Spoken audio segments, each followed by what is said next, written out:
नौमौद गुलशन Iqbal town में हज कुरानदाजी chairman गुलशन Iqbal town doctor Fawad ने कुरानदाजी के बाद खुश नसीबों के नामों का ऐलान कर दिया। ग्रेड 1 था 15 में बिलाल आरिफ शाकिर अली और ग्रेड 16 था 17 में मोहम्मद मुजतबा खुर्शीद हज की सादत हासिल करेंगे। नए टाउन की बुनियाद के फौरन बाद हज कुरानदाजी हमारे लिए एजाज की बात है। डॉक्टर फवाद अहमद अफसराना मुलाजमीन का हज कुरानदाजी पर चेयरमैन गुलशन इकबाल को खराज तहसीन।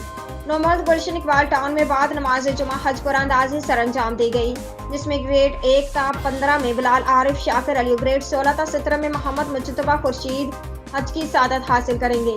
हज कुरानदाजी पर मुलाजमीन ने खुशी का इजहार किया और कहा कि महंगाई के इस दौर में हज की सादत एक अजीम एजाज की बात।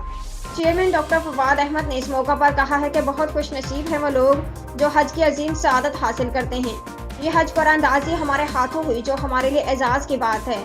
हमारी कोशिश है कि आइंदा हज कुरानदाजी में मुलाजमीन की तादाद को मजीद बढ़ाएं ताकि ज़ायद मुलाजमीन को हज की सादत हासिल हो। उन्होंने तीनों खुश नसीबों को कुरानदाजी में नाम आने पर मुबारकबाद पेश की। इस मौका पर उनके हमरा गुलशन इकबाल टाउन के vice chairman Ibrahim Siddiqui, director IT Azeem Haider, director admin Raees Ahmed व दीगर अफसरान और मुलाजमीन मौजूद थे।